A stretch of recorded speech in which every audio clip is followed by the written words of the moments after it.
The following are the rantings of a lunatic.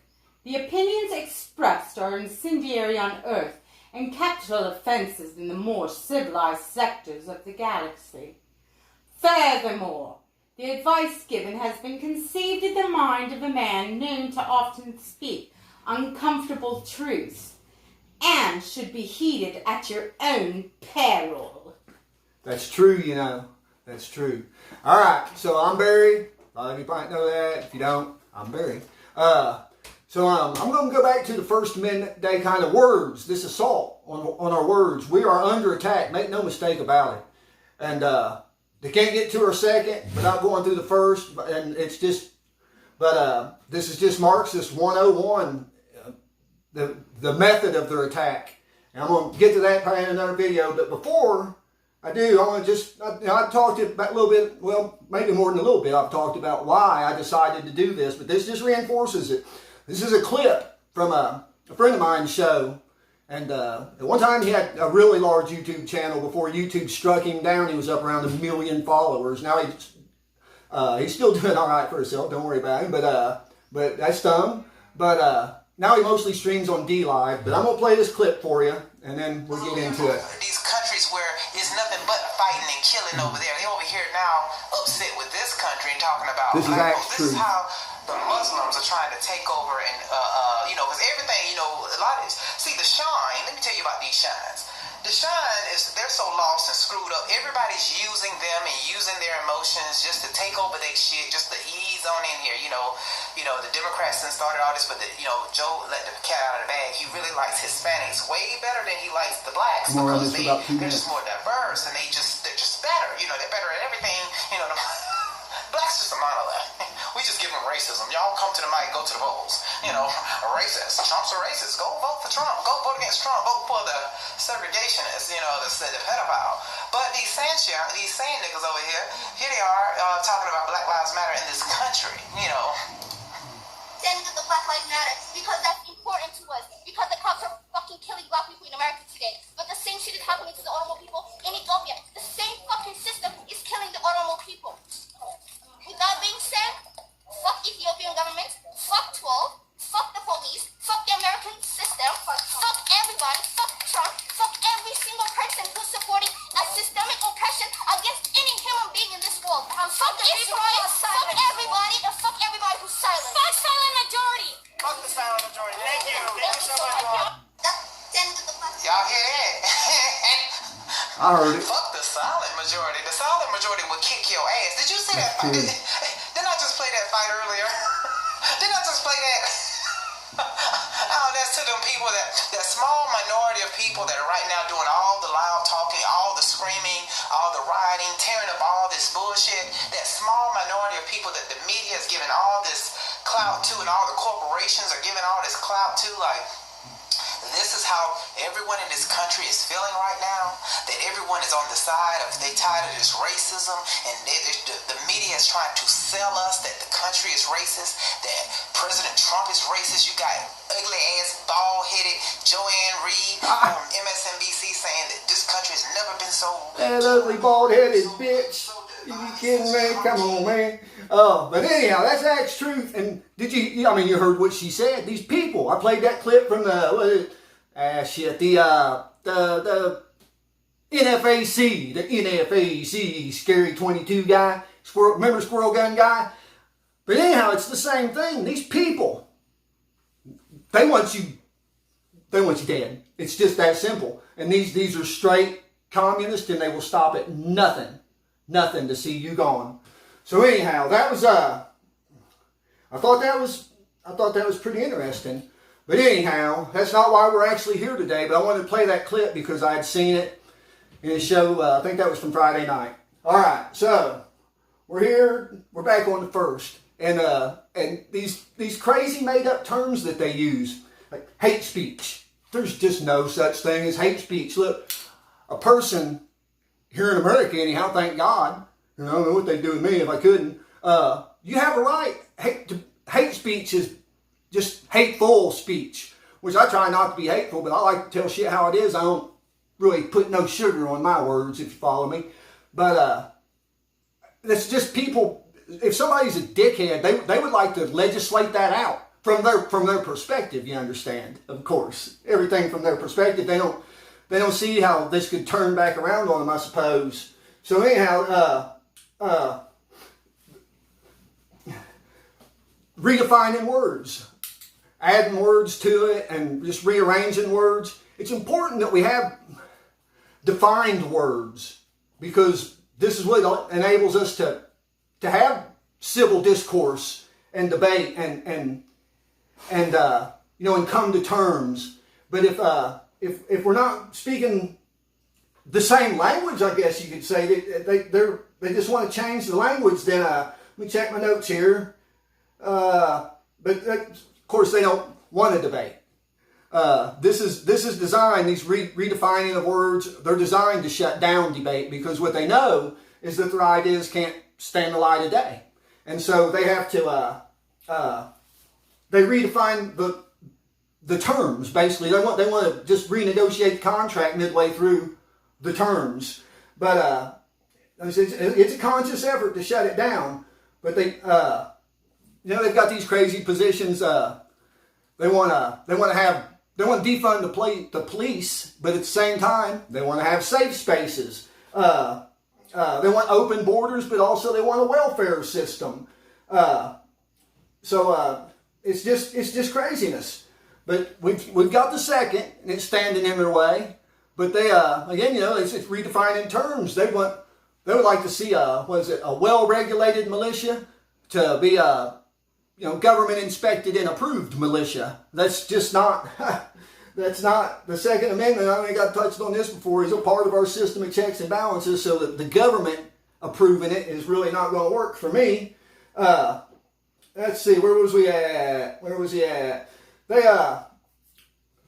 They can't set up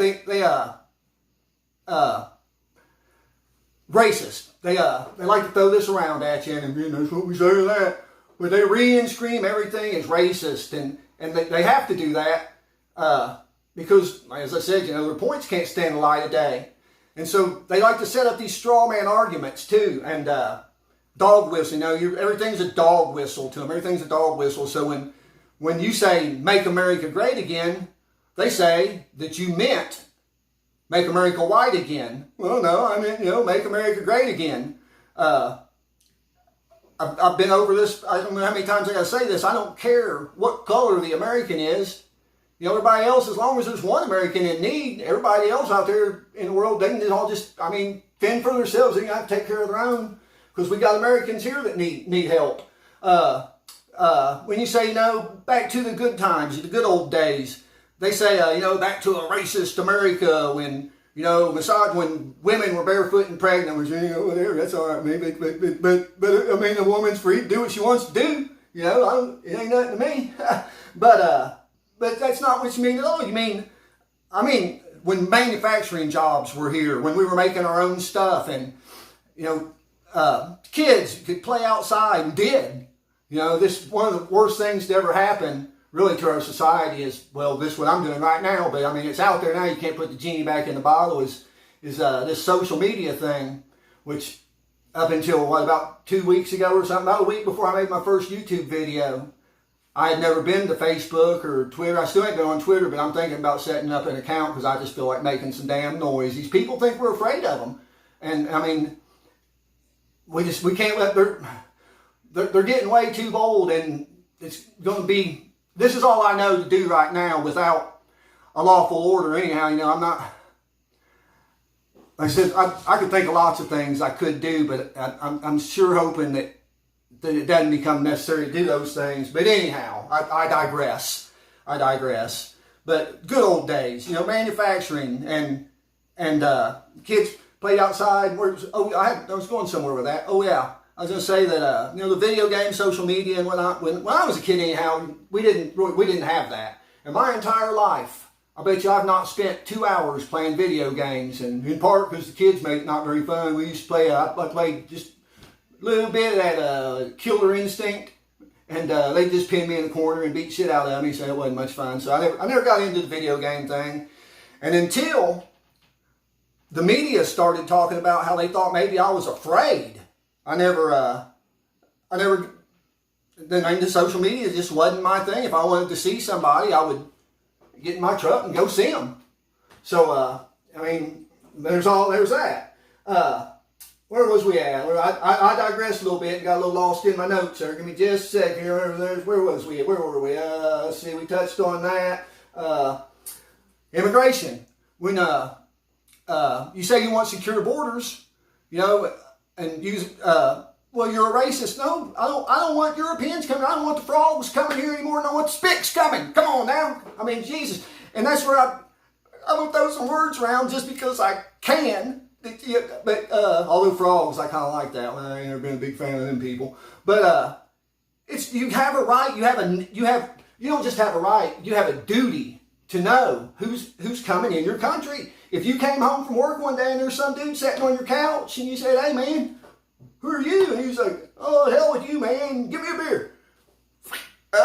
Right? I mean, you gonna go for that? I don't think you will. And it's just everything on a grander scale. You know, this is the same thing.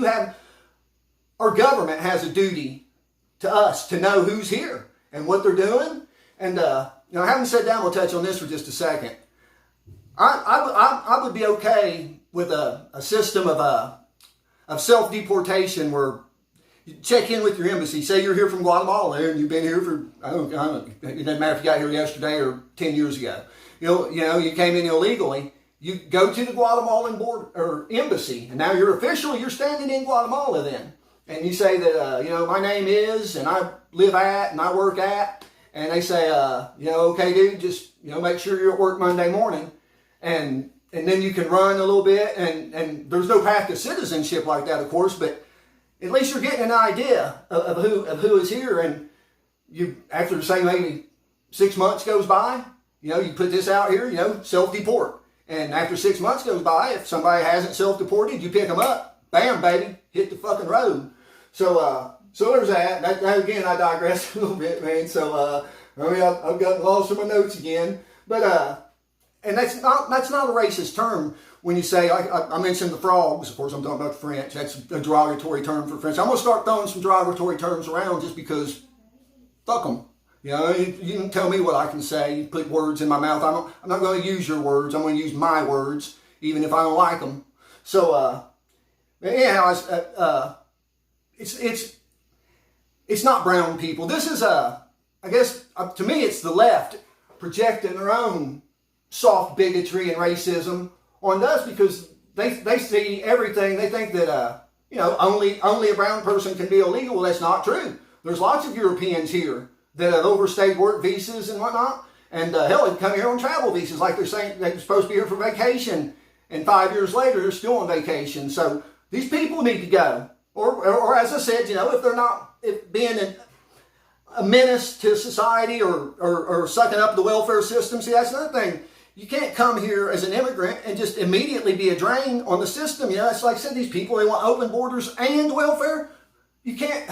You're going to end up like Venezuela or pick a country, any host of countries that have done this, They like to point to these Scandinavian countries, which, I'm digress again, but those are not socialist countries, and also they don't have this massive immigration, but like we have on that scale where they're handing everything out. But so the soft bigotry of low expectations. And again, it's the same with even not just illegals, that projects onto the blacks, like you got all these whites out here running their mouths about Black Lives Matter, a communist organization. That's a bunch of communist bitches standing up for a communist organization. But again, it's because they don't think that, the poor black man can fend for himself. Well, I know a couple guys that would beg to differ.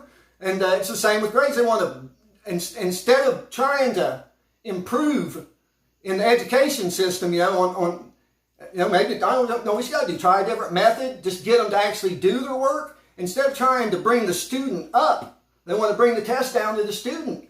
That's no way to advance your society. So, it's just crazy. They're so back-asswards that it's just not even funny. Let's see, where were we at? We talked about that. And again, it's just how they twist your words. When you say that I'm trying to think of an example. So you say, okay, you know, I talked about in the first video with gays, like, oh, you know, you're right. But anyhow, you say, you know, I don't care, you know, I want to live and let live, you know, what. I don't care what you do in your bedroom and, you know, about the homos or whatever, man. It's nothing to me. I don't care. Just live and let live. They say, oh, no. You want them dead because you won't say the words that we want you to say. You won't say this dude's a chick, and you won't say she's a he, and that he can have a period and whatnot. Well, you're right. I won't say that. You're not. I'm not. You can say it if you want to. I'm not saying you can't. As long as you're not, you know, making terroristic threats or calls to violence. Say what you want. I don't care. It ain't nothing to me, but you're not going to tell me what I can and cannot say. I'm going to use the words I want to use when I want to use them. If I don't like it, kiss my ass. So, I mean, they claim to be liberal, but there's nothing liberal about that. I mean, live and let live. Why do they have to shove all their shit in your face? I'm not interested. I just want to be left alone. And when people are doing that, and twisting words, and this is what you meant to say, you just can't advance. There's no way that you can have a good faith argument like that. You know, in productive debate requires good faith on everybody, and that people that we've come to terms on what this word means and what that word means. They want to. They're trying to get to a place to attack the Second Amendment, and you see it all the time. It's just everywhere. But what they're trying to do is to get where they don't have to, not the best way to say it. They don't have to rewrite the law or make a new law. They don't have to make a new law. They'll just, or even get one rewritten. They can just change. They don't have to change the language. They can change the meaning of the word that's in the current language of the bill, if that makes sense. And that's why this attempt to redefine words. And then these activist judges, and we're seeing it now, these activist judges use that. They take this new meaning that has been assigned just all willy-nilly, you know, and apply it to, that's not, we have to be clear. There has to be a clear understanding of what the word meant when it was written into the bill and the context that it was written in. I mean, if that makes sense, but with these activist judges, and we're not getting that, and we see it every day in court cases around the country, and our Supreme Court has let us down pretty hard here. But I'm hoping that soon in the president's second term, and there will be one, but it's going to be important that we get out. We have to take Congress too. We've seen everybody. We already knew it, but it's really been demonstrated with this president that. Without Congress, the White House might as well be the outhouse because you can't get nothing done. I mean, that's not fair. He is. I mean, under the circumstances, he's been incredible. But just imagine if we had Congress, what he could have done. So it's just crazy. Let's see, where's that? I think I kind of touched on that, but all right. So here gonna be what just happened to me. This is an edit. My phone died. So anyhow, I was about to wrap it up there, and I think that I pretty much touched on everything that I had intended to. Yeah, I mentioned I did watch a little playback because well, why not? I know that at the very start, I'm working on my technology and my technique. So at the very start, the video didn't play real good. We'll improve that, and. I'm going to say, this t-shirt that I'm wearing, I'm going to put a link to this channel down below, and it's a really great channel. I mean, he's got a really polished show, and it's, he's been at it for a while, and he's got a really good show, but the t-shirts, Teespring, he's got lots of super cool designs. I've got a few myself. He's coffee cups, I mean, but at Teespring, but you'll be able to find a link to that below, and anyhow, thanks for watching. Like, share, subscribe, and peace out.